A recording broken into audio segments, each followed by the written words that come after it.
বাংলাদেশে যে সরকারই থাকুক, ভারতকে ফেলে দিয়ে, ভারতকে দূরে সরিয়ে রেখে, ভারতের সাথে শত্রুতা করে এই দেশে কোনো সরকার টিকে থাকতে পারবে না।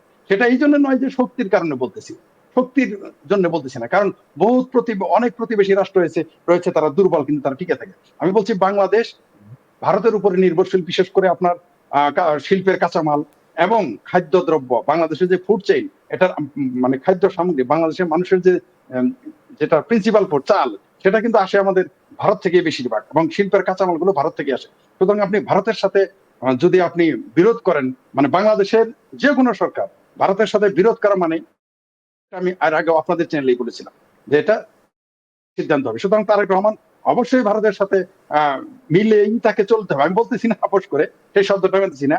যখন মিলকে জুলকে চলার চেষ্টা করবে, তখন অবশ্যই ভারত এই কথাটা বলবে যে শেখ হাসিনাকে বাংলাদেশে ফিরিয়ে নিয়ে যাও। অবশ্যই তারেক রহমানকে এটা বলতে পারে এবং তারেক রহমান এটা মানতে বাধ্য হবেন। জি, একদম একদম তারেক রহমান যদি সত্যি এটা মানতে বাধ্য হন, আমি আপনার কাছ থেকে এই জায়গাটা এবার আসবো, সেটা হচ্ছে যে শেখ হাসিনার সঙ্গে বেগম খালেদা জিয়ার যে সম্পর্ক, যে সম্পর্কের সমীকরণ আমরা গত বেশ কয়েক বছর ধরে বাংলাদেশের রাজনীতিতে দেখে এসেছি, সেই জায়গায় দাঁড়িয়ে দুজনের মধ্যে সখ্যতা কিন্তু একেবারেই ছিল না। দুজনে একটা সময় -2 ফর্মুলার পথে হেঁটেছিল যখন বাংলাদেশ কু হয়েছিল। তারপরেও কিন্তু আমরা দেখেছি যে দুজনে একসঙ্গে এরশাদের শাসনের বিরুদ্ধে লড়াই করলেও, হাতে হাত মেলালেও সেই সখ্যতা একেবারেই থাকেনি। এমনকি একটা শেখ হাসিনার বক্তব্য আমরা শোনাই, প্রধানমন্ত্রী শেখ হাসিনার একটা বক্তব্য ভীষণভাবে সামনে এসেছিল যখন বেগম খালেদা জিয়া ভীষণভাবে অসুস্থ। তিনি বলেছিলেন যে মরো অবস্থা যায় 80 বছর তো বয়স হলো। কি বলেছিলেন আমি একটু ছোট্ট করে দাদা শোনাই, তারপরে আলোচনায় আসছি। তাকে আমরা অনেক অনেক রাজার হালেই তো রেখেছি।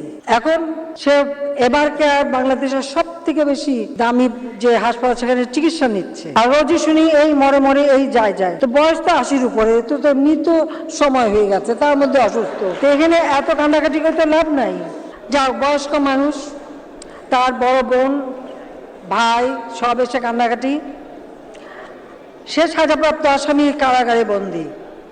তার বোনের কান্নাকাটিতে সত্যি কথা বলতে কি, হ্যাঁ, আমি তাকে তার সাজাটা স্থগিত করে তাকে বাসায় থাকার মতো ব্যবস্থা করে দিচ্ছি। এইটুক এক্সিকিউটিভ অথরিটি আমার আছে। এখন তাদের আন্দোলনকে ওনাকে বিদেশে পাঠাতে হবে। পৃথিবীর কোন দেশে সাজাপ্রাপ্ত আসামিকে মানে চিকিৎসার জন্য বিদেশে পাঠায় বলতে পারেন? কোন দেশে পাঠায়? কারণ তারা একটা দাবি করে। আবার কেউ আমাদের আতিলরা আছে, তারা আবার বলে একটু কি সহানুভূতি দেখাতে পারেন না? সহানুভূতি আমাকে দেখাতে বলে। দাদা, বক্তব্য শোনালাম শেখ হাসিনার, এই যে তিনি সহানুভূতির কথা বলছেন বা এই যে মকুব করে বাড়িতে থাকার ব্যবস্থা করে দিয়েছেন তার বোনের চোখের জলে, সুতরাং সেইখানে দাঁড়িয়ে একটা প্রশ্ন যে এই রকম সম্পর্ক যখন দুজনের মধ্যে থাকে, তখন কি একজনের ছেলে বেগম খালেদা জিয়ার পরবর্তী প্রজন্ম হচ্ছেন তারেক, তার পুত্র, তখন কি তিনি এই সুযোগটা দেবেন শেখ হাসিনাকে বাংলাদেশে আসার? কারণ হচ্ছে আপনি দেখেন, তারেক রহমান যে বাংলাদেশে এসেছে, আপনি মনে করবেন না বা আপনারা মনে করবেন না বা কেউ যেন মনে না করে তারেক রহমানকে আসতে দেওয়া হয়েছে। পরিস্থিতির কারণে তারেক রহমানকে আনতে হয়েছে।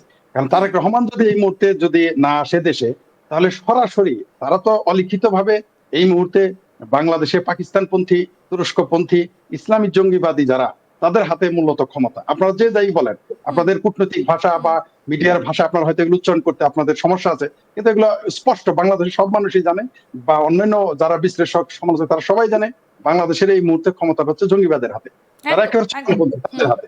এই মুহূর্তে অন্তত তারেক রহমানকে অবশ্যই, টেকনিক্যাল কারণে অনেক শব্দ উচ্চারণ করা যাচ্ছে না, কারোর সাথে তা আলাপ হয়েছে, হতে পারে যে বাংলাদেশ আওয়ামী লীগের নেতাদের সাথে তার আলোচনা হয়েছে, হতে পারে। আর রাজনীতি তো শেষ কথা নেই। যদি তার পিতা শেখ হাসিনাকে আনতে পারেন বা শেখ হাসিনা তার পিতার আমলে আসতে পারে, তারেক রহমান আনতে পারেন এবং আসতে পারে। আর আপনি যেটা বললেন যে তারা যে বক্তব্যটা শেখ হাসিনা দিলেন, এর চেয়েও কিন্তু মারাত্মক বক্তব্য দিয়েছিলেন তার মা, সংসদে দাঁড়িয়ে বলেছিলেন যে শেখ হাসিনা ভ্যানিটি ব্যাগে বোমা নিয়ে গিয়েছিলেন। সুতরাং রাজনীতি এগুলো হচ্ছে পলিটিক্যাল বক্তব্য। এগুলো আমার মনে হয় তারা উভয় পক্ষই কোনো না কোনো ভাবে ছাড় দিতে বাধ্য হবে, দুই পক্ষই। আপনি দেখেন আজকে ছাত্রলীগ, তারা শেখ হাসিনার এত সমালোচক, তারেক রহমানকে সারাদিনই সমালোচনা করে, কিন্তু আজকে তারা কিন্তু পোলাইট একটা বিবৃতি দিয়েছে, শেখ খালেদা জিয়ার শোক বার্তা দিয়েছে। খোদ আওয়ামী লীগের পেজে গিয়েও দেখবেন শেখ হাসিনা পোলাইটলি একটা শোক বার্তা দিয়েছেন। সুতরাং এগুলো আস্তে আস্তে পরিস্থিতির কারণে রাজনীতিতে আপনি তো বাংলাদেশ আওয়ামী লীগের এই 50% লোকদেরকে আপনি বের করে মানে দিতে পারবেন আপনি না। আপনি কি মনে করছেন এরশাদের পরবর্তী সময় বা এরশাদকে সরাতে যেভাবে হাতে হাত ধরেছিল আওয়ামী লীগ এবং বিএনপি, আবারও একটা সেই রকম সময় এসেছে বলে আপনি মনে করেন? যদি জামাত বা ইসলামী জঙ্গিবাদ মানে বিশেষ করে যদি এরা তীব্রভাবে মাথা চাড়া দিয়ে ওঠে তাহলে এটা সম্ভব। তাহলে অবশ্যই বাংলাদেশের এই দুইটি বৃহত্তর দল তারা অনেক তাদের বিরোধিতা আছে, এমনকি ভারত নিয়েও তাদের অপোজিট চিন্তা আছে 180 ডিগ্রি উল্টা। তারপরে তারা ঐক্যবদ্ধ হতে বাধ্য হবে, কারণ দেশের অস্তিত্ব আগে, তারা বাধ্য হবে। আপনি দেখেন যে একটা সময় তারা এরশাদকে হঠাতে যদি তারা ঐক্যবদ্ধ হয়ে থাকে, তাহলে বাংলাদেশের জঙ্গিবাদ হটানোর জন্য কেন তারা ঐক্যবদ্ধ হবে না? আপনি দেখবেন ঠিক। বিগত দিনে গত 3 মাসে বা 2 মাসে বাংলাদেশের জাতীয়তাবাদী দল বিএনপি এরা যেভাবে স্বাধীনতা বিরোধীর বিরুদ্ধে বয়ান দিয়েছে, তারা আজ পর্যন্ত এই গত তাদের প্রতিষ্ঠিত হওয়ার 40-50-45 বছরে এইগুলো ভাষণ তারা দেয়নি। তারা এইভাবে জামাত বিরোধিতা করে নাই। তারা এইভাবে স্বাধীনতা বিরোধীদের সমালোচনা করে নাই, যারা এবার মাত্র 2 মাসে তা করেছে। আপনি সেগুলো ডাটা দেখলেই পারবেন। সুতরাং যদি জঙ্গিবাদ তীব্র, যেমন ওই যে বললাম, কোন কারণে যদি বিএনপি মনে করে যে জামাত তার পরিণতি বেনজির ভুট্টোর মতো করতে চায়, তাহলে অবশ্যই তারা আওয়ামী লীগের কাছে সহযোগিতার হাত বাড়াবে, কোনো সন্দেহ নেই। কারণ আপনাকে তো গণতান্ত্রিক রাজনীতি করতে হবে, টিকতে হলে। আপনার দলই যদি টিকে না থাকে, আপনি গণতন্ত্রই যদি না থাকে, দেশ যদি না থাকে, আপনি রাজনীতি কার সাথে করবেন? তখন তারা ঐক্যবদ্ধ হওয়ার সম্ভাবনা রয়েছে বলে আমি মনে করি। ঠিক ঠিক, কিন্তু এই জায়গাটাই যে বারবার করে যে আপনি বলছেন যে বাংলাদেশে এই মুহূর্তে জঙ্গিদের হাতে রয়েছে, কারণ প্রচুর জেহাদিদের ছেড়ে দেওয়া হয়েছে জেল থেকে গত 1.5 বছর সময়, আমরা সেটা দেখেছি। এবং জামাতের ওপর অনেকটাই নির্ভর করছে এই মুহূর্তে বাংলাদেশের পরিস্থিতি। তারা মোহাম্মদ ইউনূস কিভাবে যে ধরনের কথা বলছেন, যে সুরে কথা বলছেন, জামাতের মুখেও অনেকটা সেই ধরনের কথার সুর শোনা যায়, এমনটা অভিযোগ বিভিন্ন জায়গা থেকে উঠে আসে। কিন্তু এখন প্রশ্ন হচ্ছে, ভারতের বিরুদ্ধে বিষোদ্গার করা এই জামাতরা, তারা তো ভারতের সঙ্গে যুদ্ধ করতে চায়। যে ভারত বাংলাদেশটাকে জন্ম দিয়েছে 1971-এ, লিটারালি হাতে করে একটা দেশের জন্ম দিয়েছে ভারত, সেই জায়গায় দাঁড়িয়ে এই যুদ্ধটা বন্ধ করতে কি তারেক কি এখন ভরসা? মানে বাংলাদেশে যুদ্ধ এড়াতে এটাই কি ভারতের একটা বড় ধামাকা বলতে পারেন?